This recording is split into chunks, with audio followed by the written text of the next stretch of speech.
बोलिए सद्गुरुदेव की जय। जयकारा की आवाज़ भी नहीं, हजारों लोग बैठे हैं पर अभी जलपान करके आए हैं, थोड़ा जोर से जयकारा लगाएंगे। बोलिए सद्गुरुदेव की, सद्गुरुदेव की, सद्गुरु अभिलाष साहेब की।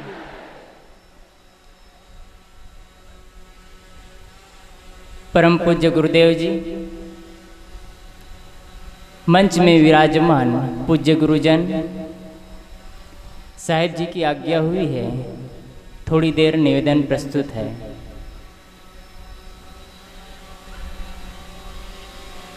सभी लोग ध्यान से सुने।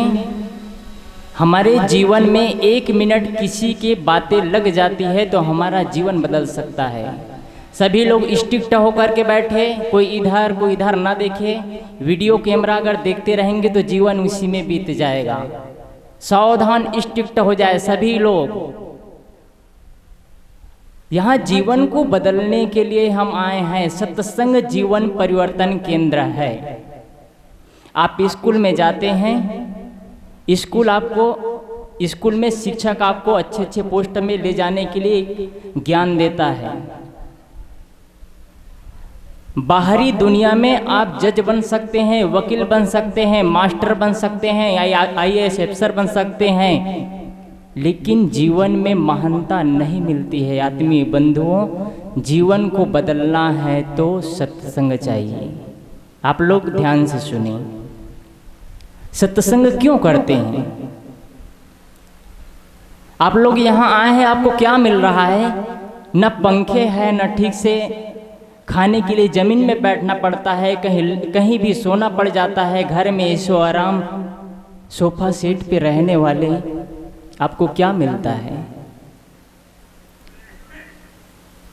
हम लोग जितनी व्यवस्था किए हैं, सारी व्यवस्था आपकी व्यवस्था के सामने फीकी पड़ती है, पर भी आप इन सब को सहते हुए यहाँ क्यों बैठे हैं? मैं जितनी भी बात बता रहा हूँ, ये सारी बातें आप जानते भी हैं, पर भी आप चुप ध्यान से क्यों बैठ करके सुन रहे हैं? क्योंकि जीवन में हमको परिवर्तन करना है। आज भी हमारे पास वही राग, वही देश, वही काम, क्रोध, लोभ, मोह है। आज भी हम दुख से पीड़ित हैं। आज भी हमारे सामने ऐसी घटनाएं घटती है जिसमें हम अपने को संभाल नहीं पाते हैं। आज भी जिस स्तर पर हम जीना चाहते हैं नहीं जी पा रहे हैं।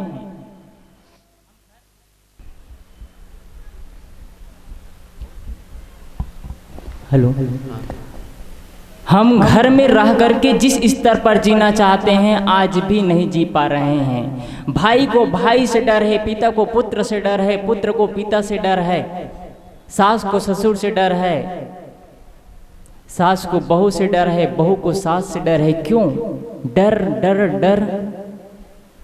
गुरुवर कबीर कहते हैं, जो डर डरे डरा ही फिर समावे। आदमी हर जगह डरता है, हर जगह डरता है। क्यों? निर्भीक जीवन क्यों नहीं जी पाता है? क्यों? हमारे सामने इतने सारे प्रश्न क्यों खड़े हैं? हमारे सामने जैसा जीवन जीना चाहिए वैसे क्यों नहीं जी पाते हैं? हम अपने आप से पूछिए। क्यों हमारे जीवन में जो शांति प्राप्त हमको मिलनी चाहिए वो नहीं मिल पा रही है? आज भी वही कमी। आज से 20 साल पहले जो स्थिति थी आज भी वही स्थिति हमारी। फिर हमारा जीवन कैसे सफल हुआ? सत्संग करते 10 साल, 15, 20, 30, 40 साल हो गया, लेकिन जीवन में कोई परिवर्तन नहीं है तो आपका सत्संग का मतलब कुछ भी नहीं है, सिर्फ दिखावा। यहाँ दिखावा नहीं करना है। एक व्यक्ति ने लिखा था व्हाट्सएप में, रोज स्टेटस बदलने से जीवन नहीं बदलता है, जीवन को अपने आप रूपांतरित करना होता है, आत्मचिंतन करना होता है, जीवन में जीना पड़ता है। जितनी जानकारी होती है उस जानकारी को लागू करना होता है, तब जीवन बदलता है। हम क्या करते हैं? जानते हैं। अगर कोई बताते हैं तो कहते हैं हम जानते हैं। क्या जानते हैं? कुछ नहीं जानते हैं। अगर जीवन में हम जी नहीं पा रहे हैं तो हमारा जानना, सारा जानना बेकार है। हम पूरा दुनिया को जानते हैं लेकिन अपने आप को नहीं जान पाए तो क्या जाने? सारा जानना बेकार चला जाता है। इसलिए सर्वप्रथम हम अपने को जानें। सत्संग में सिर्फ अपने पर केंद्रित, अपने आप को केंद्रित किया जाता है, अपने को पहचानने की बात बताई जाती है। सत्संग में सिर्फ ठोकर दिया जाता है कि बदलो, जीवन आज भी अच्छा है, हम बदल सकते हैं, हमारे पास में क्षमता है, ताकत है, हम अपने जीवन में यू टर्न ला सकते हैं। आज तक हम जो पीड़ित हैं, वो पीड़ित मन में द्वेष का भाव है, राग का भाव है, दुख है, दर्द है, वो खत्म कर सकते हैं। नए जीवन की शुरुआत।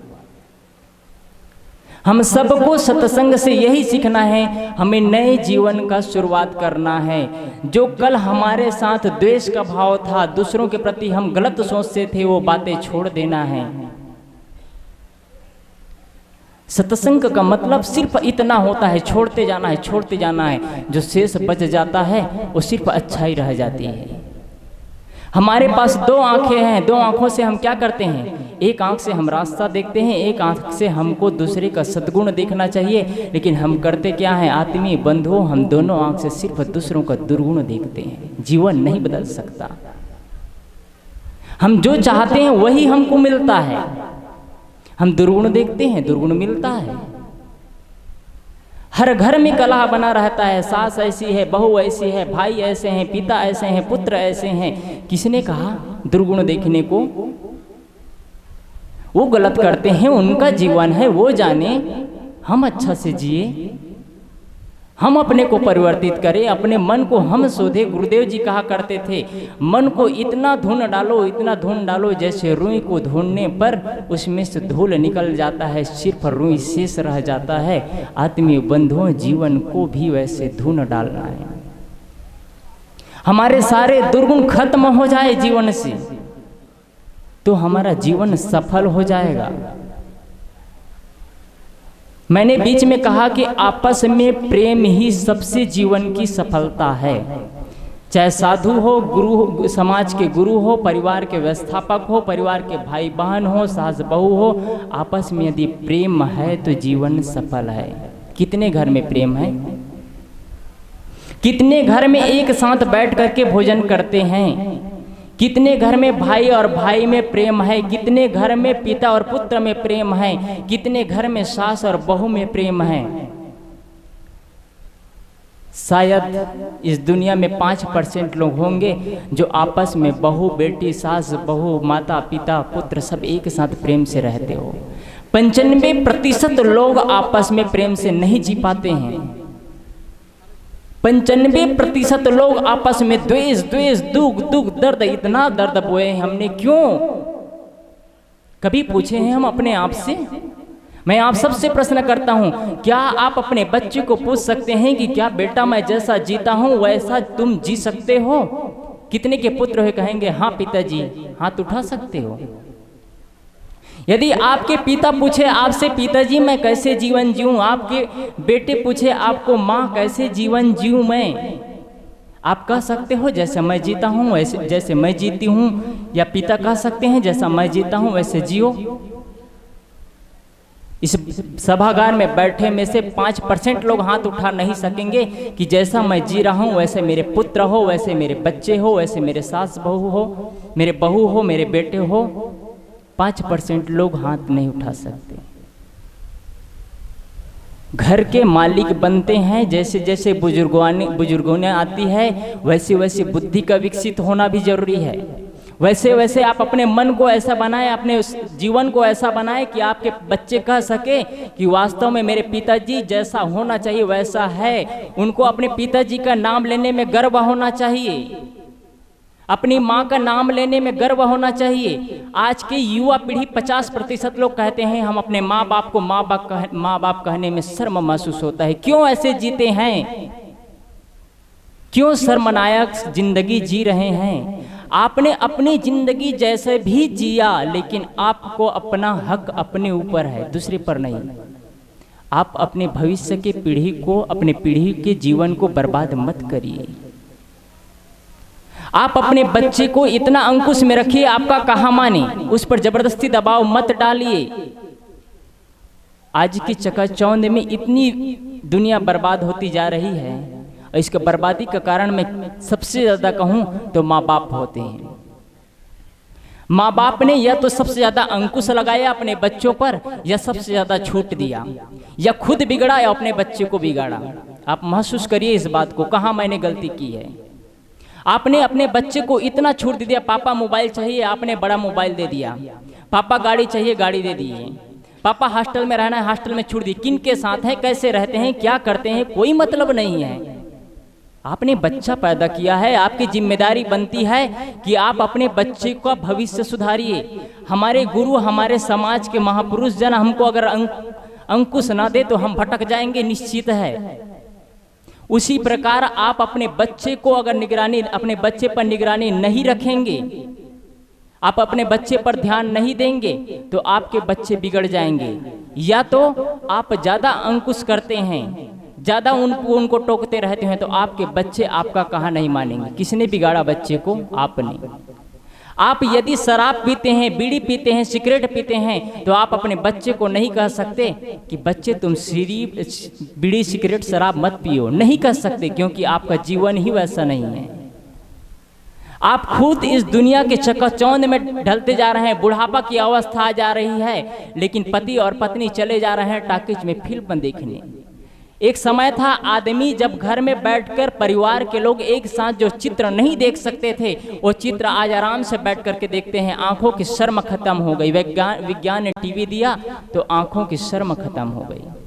आत्मीय बंधुओं, शर्म ही हमारा जीवन में विकास करता है। मर्यादा, अगर हमारे पास मर्यादा नहीं है तो हम मर्यादा का उल्लंघन करते करते ना जाने किस स्तर पर चले जाएंगे। अब एक दिन ऐसी स्थिति आएगी जब हम उससे नीचे गिरेंगे, तब पता चलेगा हमको जैसे जीना चाहिए था वैसे शायद नहीं जी पाया। आप अपने बच्चे को सिखाइए कैसा चलना है, कैसे फिरना, कैसे आगे बढ़ना है, कैसे कपड़ा पहनना है, कैसे नहीं पहनना है, कैसे लोगों से बात करना है। ये चीज़ आप नहीं सीखे हैं तो बच्चे को भी नहीं सिखा पाएंगे। आपके बच्चे ही इस दुनिया के भविष्य है, हमारे इस दुनिया के। अगर बच्चे सही नहीं हो, बच्चे को आप सही शिक्षा नहीं दे पाए तो दुनिया की क्या स्थिति हो सकती है। आपने अपने बच्चे को क्या सिखाया है? टीवी में दिया जाता है कि आदमी की सोच बदलना चाहिए। एक बार चल रहा था कि आदमी को कपड़े नहीं, सोच बदलना चाहिए। आदमी अगर अच्छा है तो गंदे कपड़े पहनने से आदमी को मजबूर करता है, अपने से अंकुशित करना चाहता है आदमी को। इसलिए सबसे पहली जरूरत है अपने को व्यवस्थित करे। आज घर की बहू है लेकिन कोई नहीं कहेंगे कि घर की बहू है, अर्धनग्न होते चले जा रहे हैं। दुनिया में क्या कपड़े नहीं हैं? एक जमाना था आदमी के पास पहनने के लिए कपड़े नहीं थे, तब अर्धनग्न रहते थे। आज दुनिया के पास में इतनी पैसा हो गई है कि उस अर्धनग्न कपड़े को लाखों और करोड़ों रुपया में खरीदा जाता है। अपने बच्चे को लड़की नहीं लड़का बना करके रखते हैं। क्यों ऐसा करते हैं? क्यों अपने जिंदगी के साथ खिलवाड़ करते हैं? जब बच्चे बिगड़ जाते हैं तब कहते हैं बच्चे हमारा कहा नहीं मानते। किसने उसको टी शर्ट दिया? किसने उसको जींस दिया? आपने दिया है ना। क्या जरूरत है? भारत के रहने वाले हैं, भारतीयत्व का पहचान होना चाहिए। एक लड़की है, लड़की की तरह रहना चाहिए। एक अच्छी बात आपको बताऊं कि लड़कियां जींस टी शर्ट पहनना शुरू कर दिए हैं, लेकिन लड़कों ने मर्यादा रखा कि उन्होंने साड़ी और ब्लाउज सलवार सूट पहनना शुरू नहीं किया। आप इस चीज को महसूस करें। और मैं जितने लोग बैठे हैं उन सबसे मैं निवेदन करता हूं कि आप सब घर में जाए, अपने बच्चे को मर्यादा सिखाए, अपने बहू बेटे को मर्यादा सिखाए, कैसे कपड़ा पहनना है, कैसे चलना है। और जितने लोग बैठे हैं मैं सबसे पुनः निवेदन करता हूं कि आपके जीवन में कोई दुर्व्यसन नहीं होना चाहिए। नहीं तो सत्संग सुनना बेकार है आपका। आपके जीवन में कोई भी दुर्व्यसन नहीं होना चाहिए। आप यहाँ से जाए तो आपके बच्चे महसूस करें पिताजी हमारे, माँ हमारे इलाहाबाद सत्संग से सुन करके आए तो जीवन बदल गया है, उनको महसूस होना चाहिए।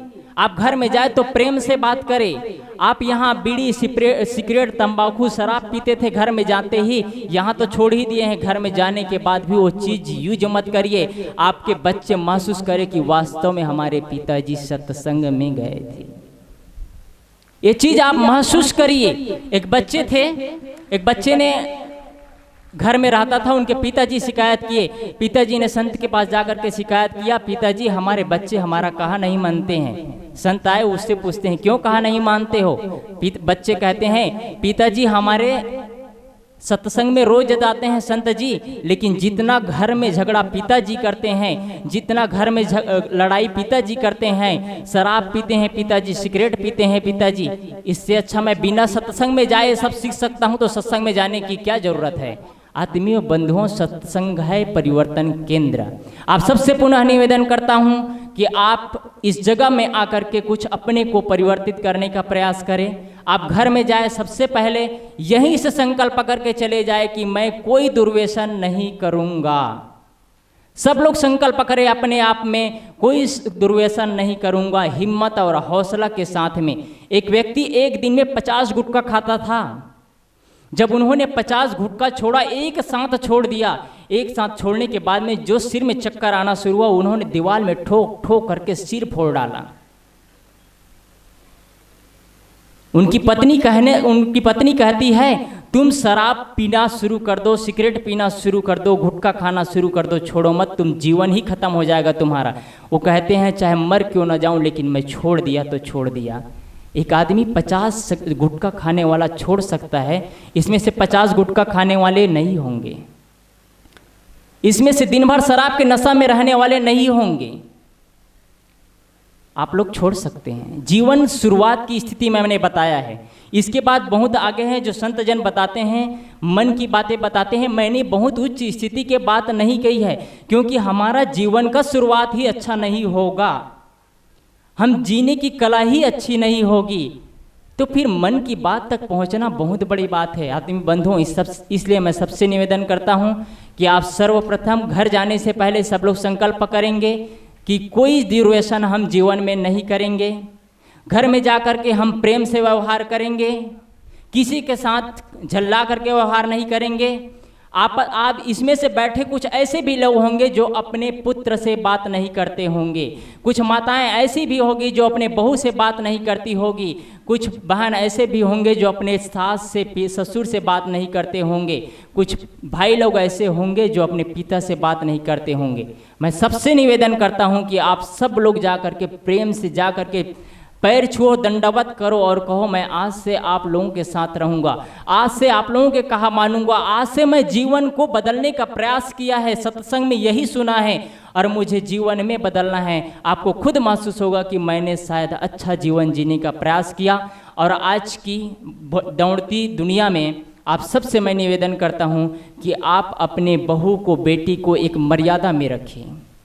आप ऐसे कपड़ों का यूज करने ना दें जिससे सामने वाले लोगों का मानसिकता खराब हो, सामने वाले लोगों की सोच खराब हो।